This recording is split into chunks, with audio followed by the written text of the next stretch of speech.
He is the master terrorist, behind dozens of murderous attacks on innocent civilians. His hands are covered with Jewish blood. As far as Israel is concerned, he was an arch terrorist. There is no choice but to take him out. Tasked with the operation is Israel's elite special forces unit. Sayeret Matkal is nothing short of legendary or mythical. But with their target hiding in an enemy nation 1,500 miles from Israel, this will be one of the most ambitious operations ever mounted. You go in, you kill him, you go out. Perfect assassination. This is the true story of the Sayeret Matkal mission to kill Abu Jihad.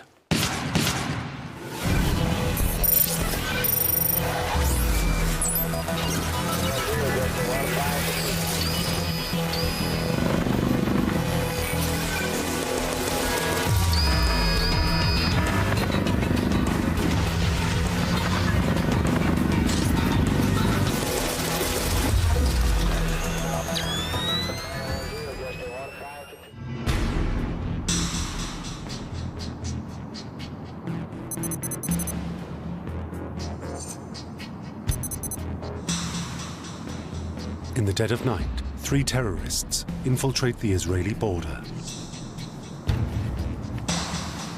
This was a raid by Palestinians. They armed themselves from a secret weapons cache that the PLO had in Egypt. Carrying AK-47s, they evade the Israeli border patrols. They crossed Israel's southern Negev desert. Their presence remains a secret until when they reach a remote desert road.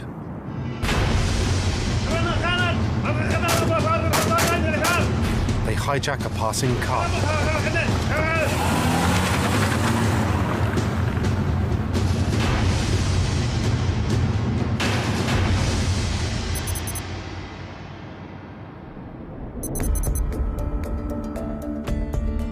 Israeli intelligence receive reports about the car hijacking. They now know armed gunmen are on the loose inside Israel. But they have no idea what their target is. This triggered an enormous security alert in southern Israel. Roadblocks were put up.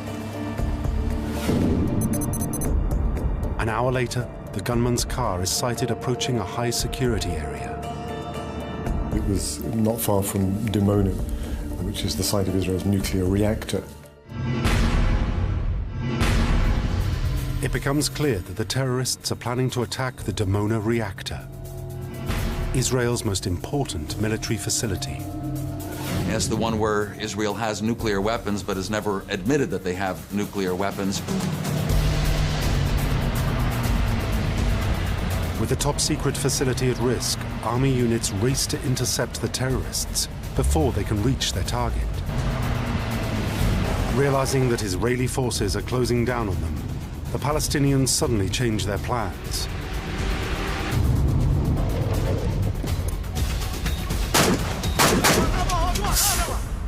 The group kidnapped a bus that was bringing workers from the Dimona nuclear reactor back home.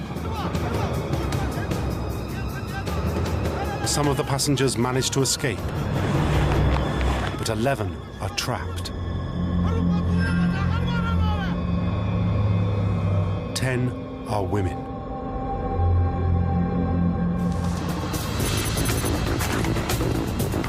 Israeli security forces surround the bus and try to negotiate with the terrorists.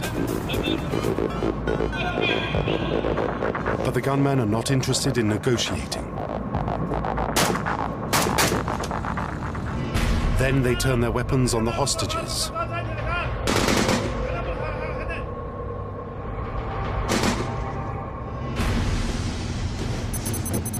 Now, the security forces have to go in. You know, from here, if you're not going to respond, more people are going to die. First, they get into position. Then, they strike.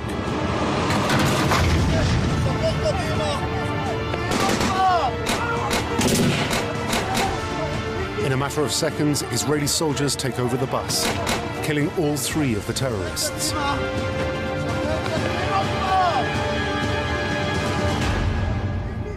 But quick as they are not fast enough.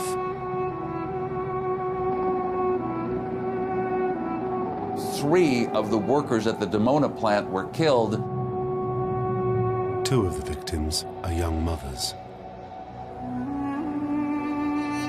It becomes known as the Mother's Bus Attack.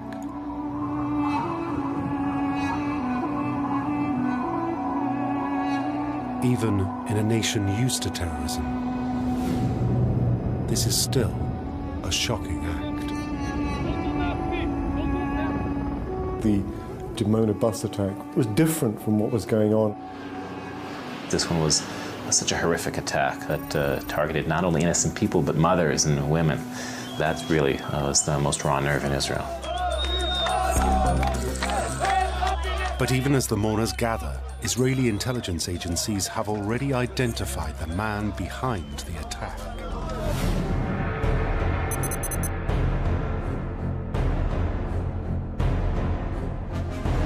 The man they are after is Abu Jihad. In Arabic, Abu Jihad means father of the struggle. The Israelis know that this is a title used by a leading Palestinian commander. Abu Jihad is a nom de guerre, like a lot of Palestinian names. His real name is Khalil Wazir. Abu Jihad is the legendary militant commander of the PLO.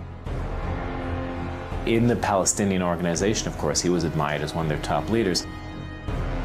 He is the number 2 man in the Palestinian Liberation Organization and heads its military wing. Abu Jihad was in charge of operations of al-Fatah. Under Abu Jihad's command, al-Fatah have undertaken dozens of attacks on Israel. He had organized and planned some quite significant Palestinian actions. Innocent people have been killed, often in brutal circumstances. As far as Israel is concerned, he was an arch-terrorist. Abu Jihad was a very dangerous man.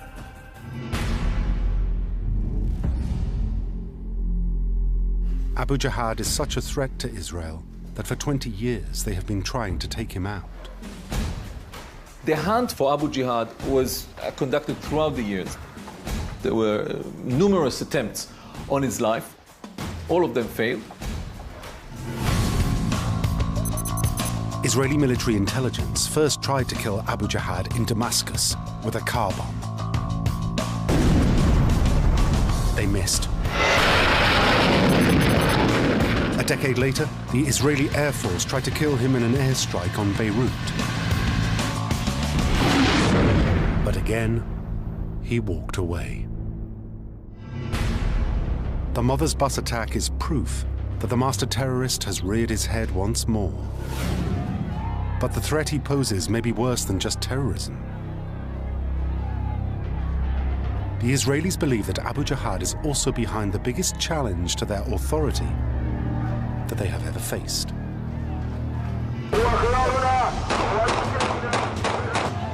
For 3 months, the Palestinian population of Israel has been in revolt. There was this uprising against their rule. There were large crowds of people, often young people, throwing stones at Israeli forces. It had elements of an armed uprising. Its military was in the West Bank dealing with a wide array of protests. It has become known as the Intifada, the uprising. And Israel believes that the hand that controls it is Abu Jihad's. He claimed responsibility for the outbreak of the Palestinian Intifada. He said, I was the one ordering the troops, ordering the demonstrators to go to the street.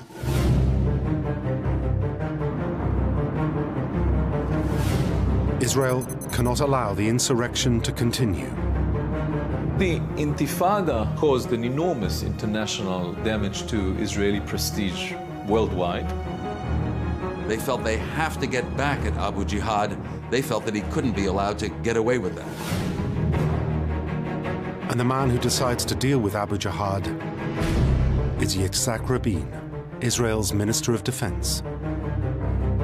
Yitzhak Rabin, who was basically leading the Israeli intelligence and security forces.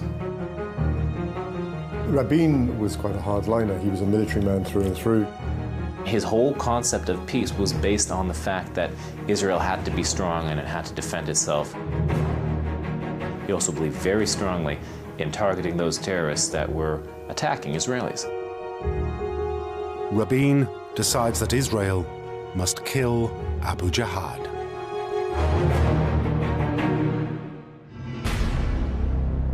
But immediately, Rabin faces a problem.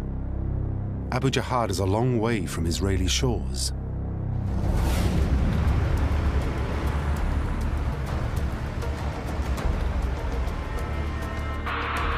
Israeli intelligence have traced Abu Jihad to Tunis, North Africa, 1,500 miles from Israel. The city has become the new headquarters for the Palestinian Liberation Organization. That was the place where the PLO headquarters was, far away from Israel on the coast of Africa. Abu Jihad and other key Palestinian leaders have homes in a quiet suburb of the Tunisian capital. He lived with his family in a villa in a beachside neighborhood of Tunis.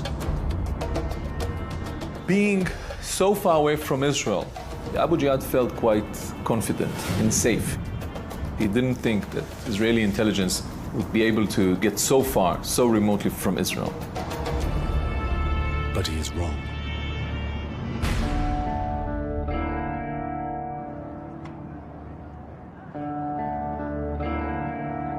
Abu Jihad is already under the watchful eye of Israel's intelligence service, Mossad. These people are followed, these people are tracked. They knew where he was. Israel's intelligence agency carried out surveillance of the area of Tunis where Abu Jihad was living along with other PLO leaders.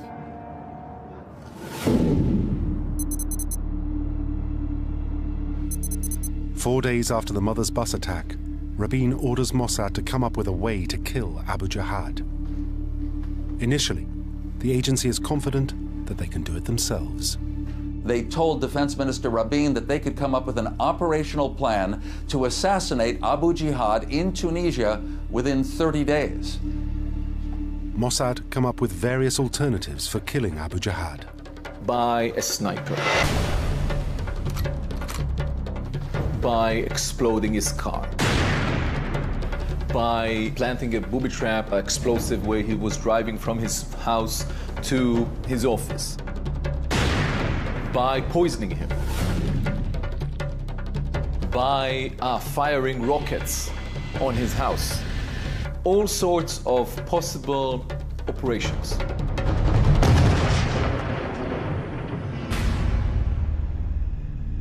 But Rabin rejects them all. None of these options guarantee that Abu Jihad will be killed. With the Intifada raging, they simply cannot afford to miss. As far as Rabin is concerned, there is only one way to ensure success: to kill him at point-blank range. It was decided that Abu Jihad is going to be killed in his house. But killing the PLO's military commander in his home, 1,500 miles from Israel, will be no easy task. Far harder to target somebody in Tunis than in somewhere that is 20 minutes flying time or just across one of Israel's borders. And so at the end of the day, Mossad came to Yitzhak Rabin and said, we are not able to do this alone. Skilled assassins as they are, getting a hit team inside Abu Jihad's house without being discovered is beyond even the Mossad. So Rabin now calls upon a highly secretive Special Operations Brigade, famed for their ability to strike at Israel's enemies wherever they may try to hide. When Israel wants to strike, Israeli leaders turn to a special unit of the Israeli military. The immediate candidate to perform the assassination is the General Staff Reconnaissance Unit. But in Israel, they are known by another name.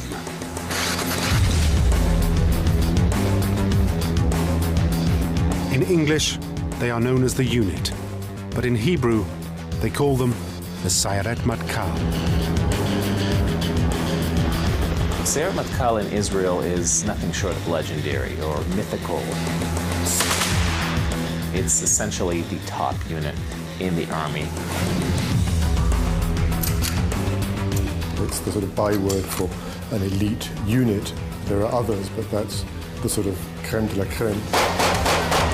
It's a unit modeled after the British SAS. SEAL teams are similar to it, Delta Force is similar to it. Like these other special forces units, the Sayeret Matkal are experts at killing people. They're thought of as assassination specialists. They're willing to sacrifice everything for their country. Commandos train intensively in survival skills, marksmanship, and hand-to-hand combat. Their job is to go on special operations that are considered beyond the scope of your regular troops. Only the very best of the Israeli military are recruited into the Sayeret Matkal. You're looking in an elite unit for a person that in no time can concentrate and do the things fast. You're looking for a person that will never give up on himself. These men have the reputation for accomplishing things, getting things done.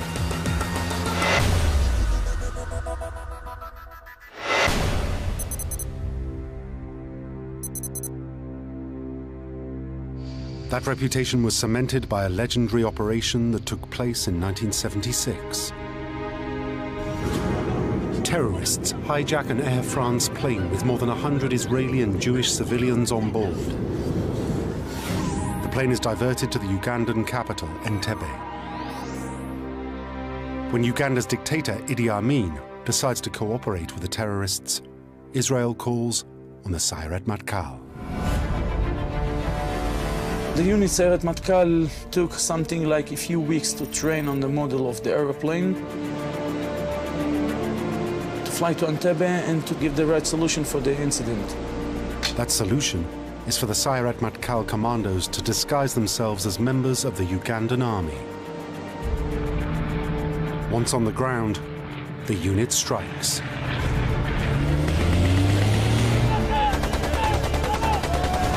They went in there, did a counter-terrorist mission over 1,000 miles from home, killed the terrorist, got out of there alive. 102 hostages were rescued and returned to Israel, with only 3 civilian casualties.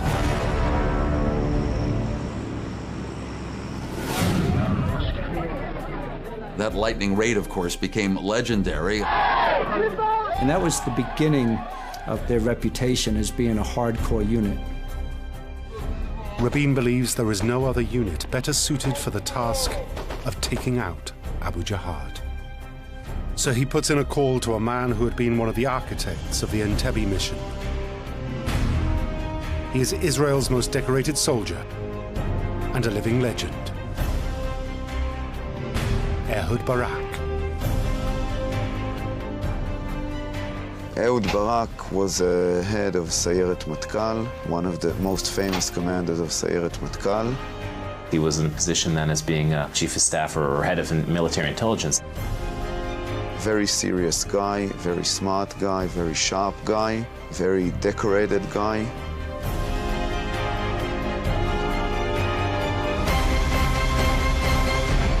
Rabin orders Barak to draw up a plan for the Sayeret Matkal to assassinate Abu Jihad. It will be known as Operation Show of Force.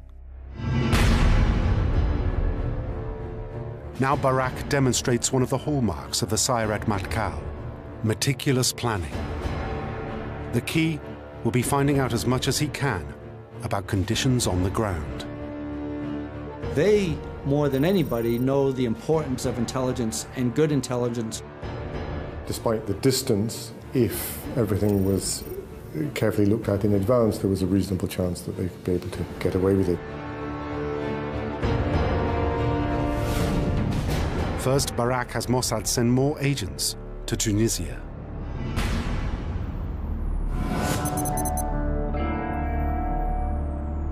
Previously, Mossad had been simply keeping tabs on Abu Jihad. Now they are tasked with gathering detailed information on his every movement. The Mossad sent people into Tunisia, posing as either tourists or business people, very routine again for the Mossad. They were sent to Tunisia to check all various questions that came from Sayeret Matkal. Posing as Lebanese Arabs, the new team liaise with the agents already embedded in Tunis. The agents monitor Abu Jihad's journeys around the city. The Israeli intelligence was updated of the tiniest details of Abu Jihad daily routine and daily schedule. The agents listen in on telephone calls to his home.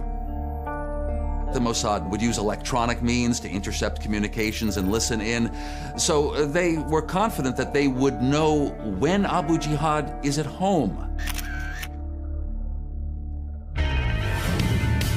Watching and listening to his every move, the Mossad team soon learn the vital information that Barak needs to launch his operation. Who is in the house with Abu Jihad? How the house is built? Who is sleeping in each room? How many guns? How far is the police station? They know the height of the perimeter walls, the types of windows, doors, and locks, the distance between the rooms. They soon know every aspect of the villa's defenses. They know exactly where he is and on what floor of the building and when he goes to sleep and when he comes and when he goes and where his bodyguards are going to be, etc.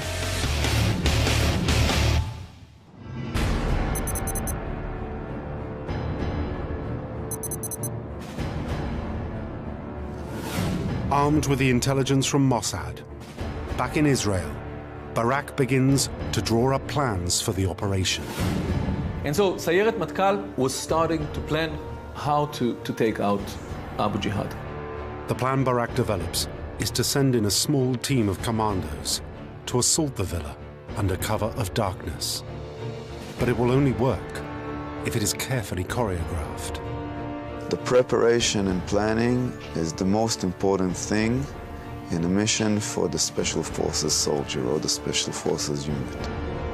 They construct their plan using the detailed Mossad intelligence.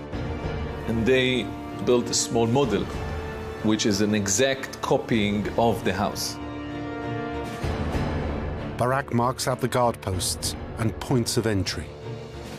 They get all their intelligence together, and then they have to figure out the best route in to that target.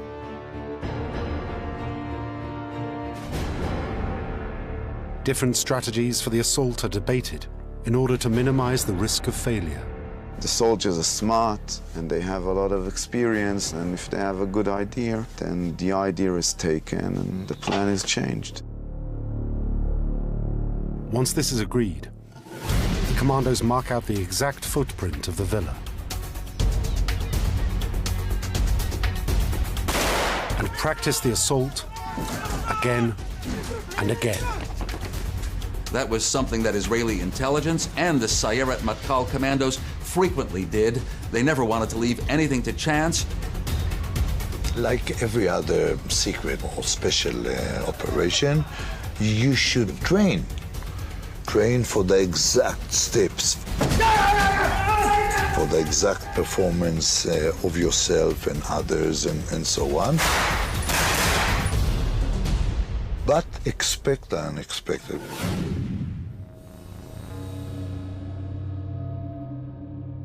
The next stage is to practice the mission in real conditions.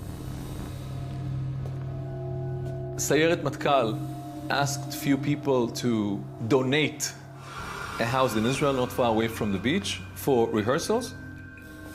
House is quite similar to that of Abu Jihad. And again, practice the assault in Israel before embarking on the mission.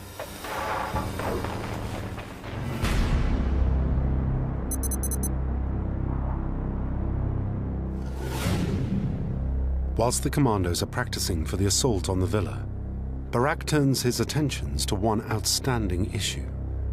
That means getting the commando unit the 1,500 miles to Tunisia, safely and secretly.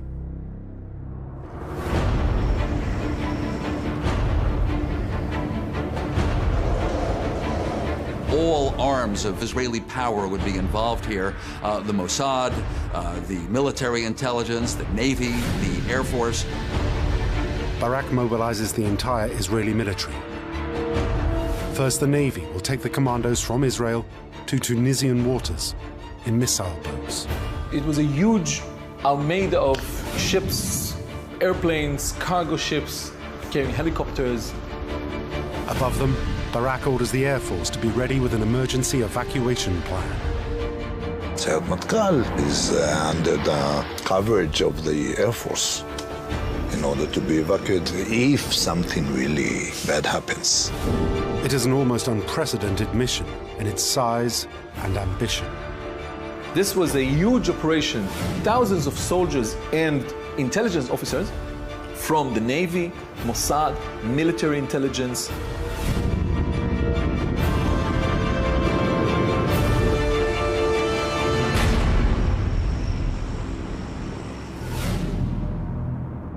Having arranged how to get the commandos to Tunisia, Barak now focuses on a very particular problem.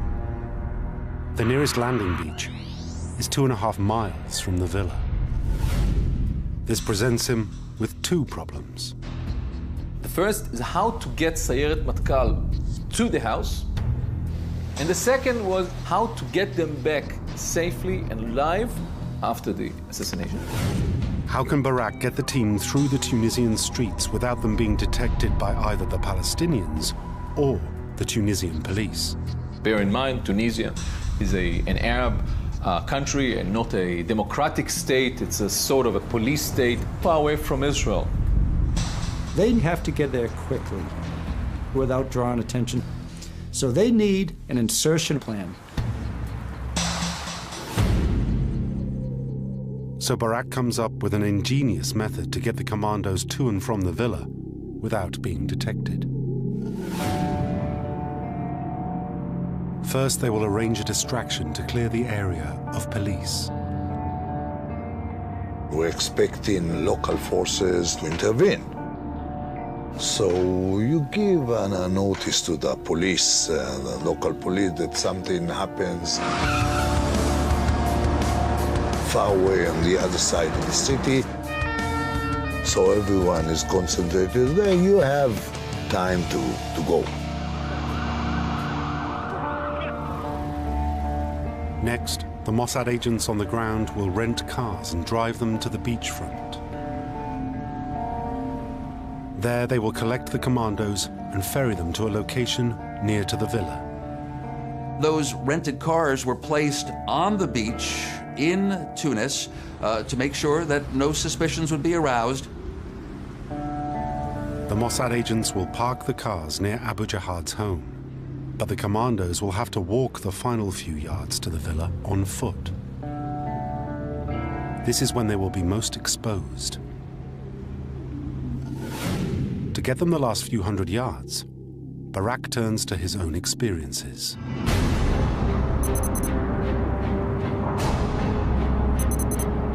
"15 years earlier, Barak was involved in one of the most remarkable missions in the history of the Sayeret Matkal. The unit was sent into Beirut, the heart of enemy territory.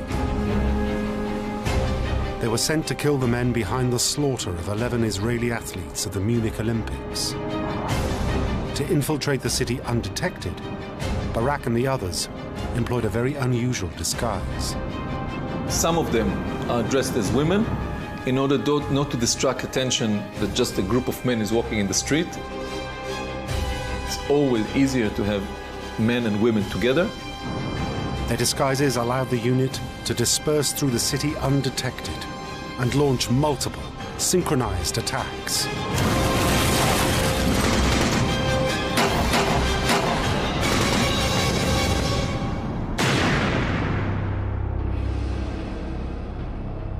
At the end of that operation, 15 known terrorists were dead. Now Barak's team will play the same trick in Tunisia in order to get to Abu Jihad's villa undetected. The Israelis felt that they could do that even in Tunisia, even 1,500 miles away, so that playbook was turned to once again. This leaves Barak with one final decision: to choose the man to lead the mission. He chooses Nahum Lev, the deputy chief of the Sayeret Matkal. Nahum Lev, his deputy, one of the most brave and legendary figures and different figures in the history of Sayeret Matkal, to lead the operation. Having read all the available intelligence, Lev declares that Abu Jihad is a dead man walking. He said, you know, I read the file on Abu Jihad. I knew how many Jews, how many brother Israelis he killed. I knew that his hands are covered with Jewish blood. He deserved to die. Lev's task is to be the first man into the villa and to locate Abu Jihad.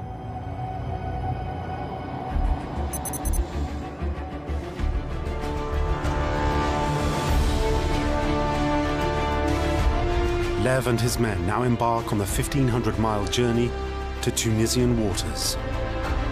The quarter-century chase for Abu Jihad is almost over. At a military base south of Tel Aviv, a specially adapted passenger jet takes off bound for Tunisia. The Israelis used an electronic warfare aircraft, a converted Boeing. Barak will command the operation from the plane, which has been turned into a flying control center. A few hours later, the plane reaches Tunisian airspace. Barak now orders the Mossad team to the beach. The Mossad was waiting with the rented cars by the shore, waiting for the Sayeret Matkal people to come ashore.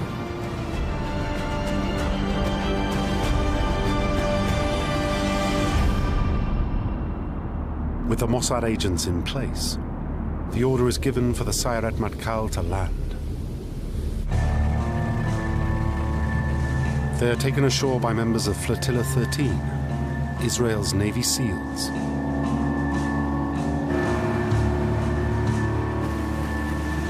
To minimize sound, commanders row the last few hundred meters to shore. The Israelis landed in the dead of night. They were picked up by the Mossad people. Nobody was there when it came to Tunisian security. Immediately, the commandos change into their tourist disguises. They're all changing very quickly. They change their clothes to civilian clothes. Some of them are dressed as women. The whole group, Mossad, Flotilla 13, and Sayeret Matkal are waiting at the beach for the final go-ahead. As they wait for a green light, the commandos learn from Barak that there's a problem. Israeli intelligence have intercepted a phone call to Abu Jihad.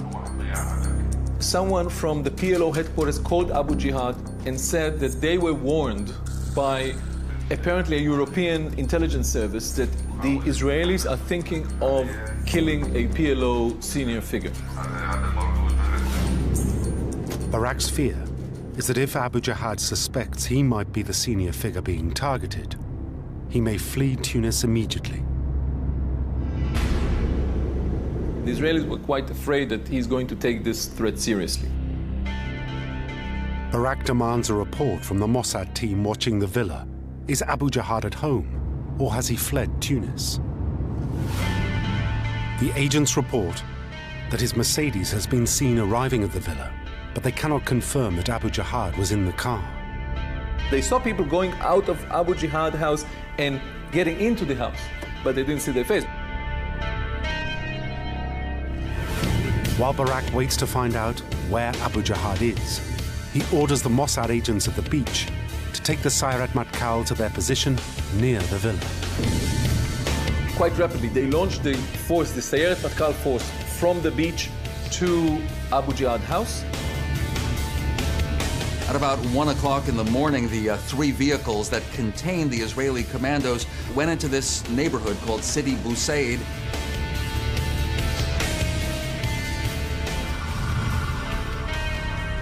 One vehicle containing 8 Israeli commandos actually went to the front of the house. But Barak still cannot order the commandos to launch their assault. Even after forces left the beach and went on to the house, we still did not have the right assurance to go in. They were waiting there for the final approval of the commanders of the operation that Abu Jihad is indeed at home. These are the actual words from secret radio communications between the units as they wait for the order to proceed. Bogart, this is Richard. I want to tell you it is possible that there are some people who are not sleeping in the office. Okay, Richard, I understand. They use code names and speak in English instead of Hebrew, in case anyone is listening. Israeli commandos were sitting with their Uzi submachine guns and pistols between their legs, just waiting for the signal to proceed. Without absolute certainty that the target is at home, Barak cannot give the order to strike. They assured the Minister of Defense that they will know for sure that Abu Jihad is in the house before launching the assault.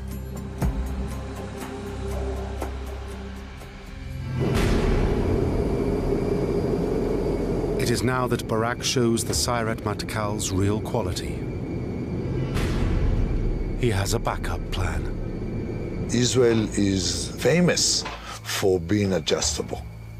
We change views, we change our behavior, we change actions according to time and persons involved. That's elite unit.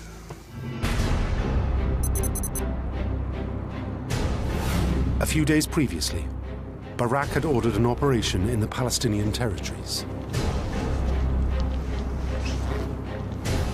They raid a house in Gaza and arrest a distant relative of Abu Jihad, a lawyer. Now, in a secret underground basement in Tel Aviv, a call is made to Abu Jihad's villa using a specially diverted line. Something that would look like a phone call from Italy to Abu Jihad's office in his home. Making the call is an Israeli agent who pretends to be a Palestinian, informing Abu Jihad of his relative's arrest. It was shouting and cursing, Abu Jihad, you must help. They have arrested Abu Rahma again. These son of a bitches, Zionists, they have arrested Abu Rahma and they are torturing him. Then they hear the voice on the other end of the line.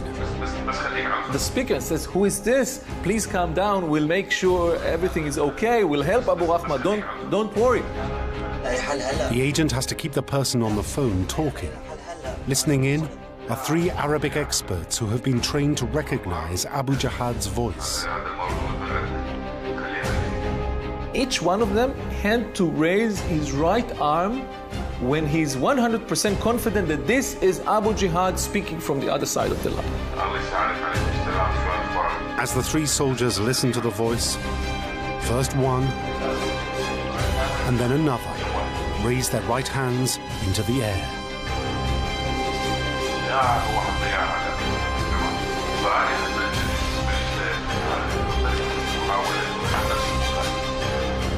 Finally, the third hand is raised.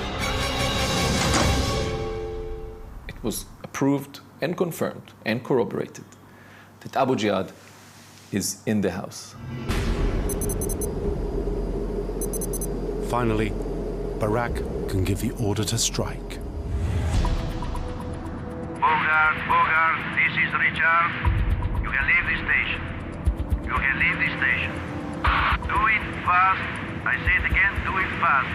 Lev, the commander of the operation, and another commando dressed as a woman begin the final approach to the villa. Disguised as a romantic couple, they walk through the busy streets. Hidden in plain sight, nobody would think twice looking at these guys. Their task, to approach the villa undetected and take out the guard on the gate. So they were a pair walking in the street carrying a chocolate box. But the innocuous-looking chocolate box Lev carries actually conceals a gun. They had a weapon hidden under a box of chocolates. It's not going to be in a holster, and it won't be slung around the neck. Lev and his partner now approach the entrance to the villa, where the guard is sat in Abu Jihad's black Mercedes. They got close to the driver of Abu Jihad that was still sitting in the car. The woman distracts the guard by asking for directions. They pulled out a map and they wanted to ask him some sort of tourist request. As the guard looks over the map, Lev acts. Now the other commandos make their move. The 8 commandos swiftly assaulted the house. They went to the backyard and came to the door.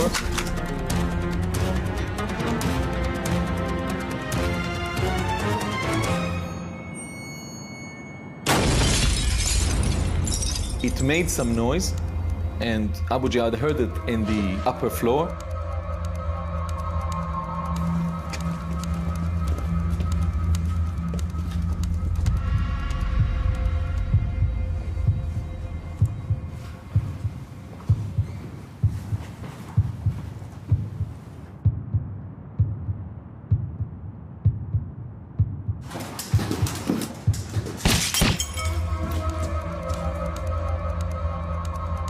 Lev and his accomplice concentrate on the stairs that will lead to Abu Jihad. The other team go to take out the remaining bodyguards.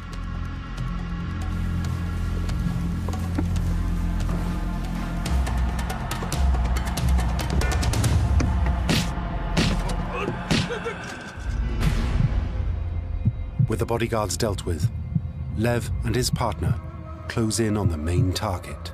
One of the assassins of Sayeret Matkal was going up the stairs, a young officer of Sayeret Matkal who was chosen by Nachum Lev to be the first one to come in. The commando hears someone at the top of the stairs. Is it Abu Jihad or an innocent member of his family? The commando knows that he will have to identify the target in an instant.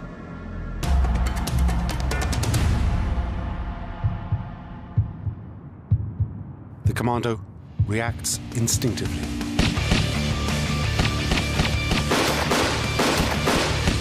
And then other people from the unit came and shot Abu Jihad as well.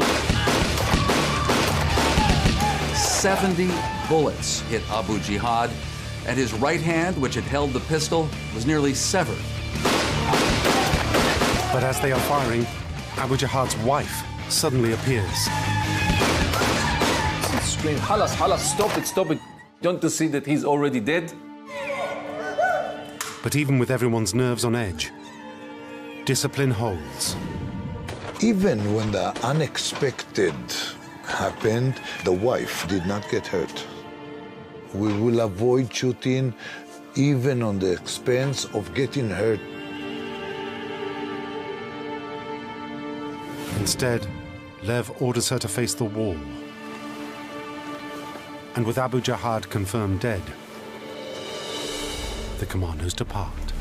Once it was finished, they rushed into the cars, back to the beach, back to the boats, and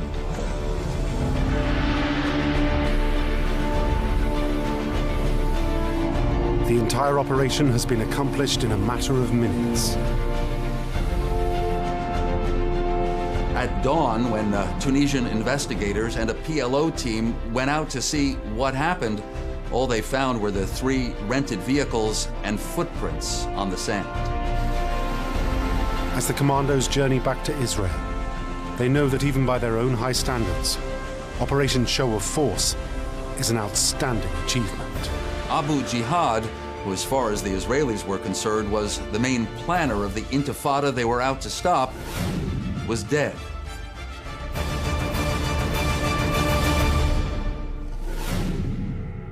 But the mission hadn't been quite flawless.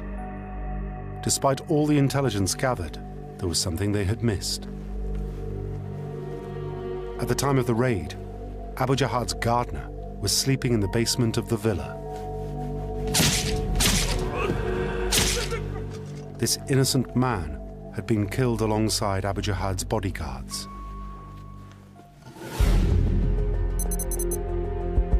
Soon news of the operation reaches Israel. When the troops were on their way home, it was already published that someone killed Abu Jihad in his house.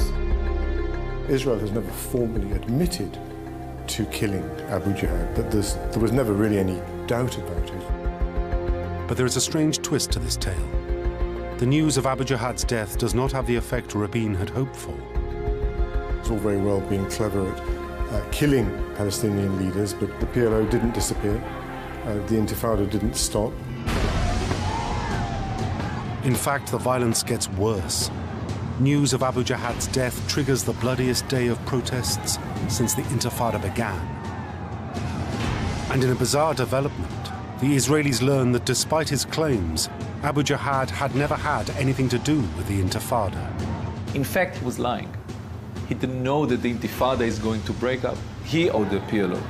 And they sort of jumped on the wagon after it started, claimed responsibility for something that they had none involvement whatsoever.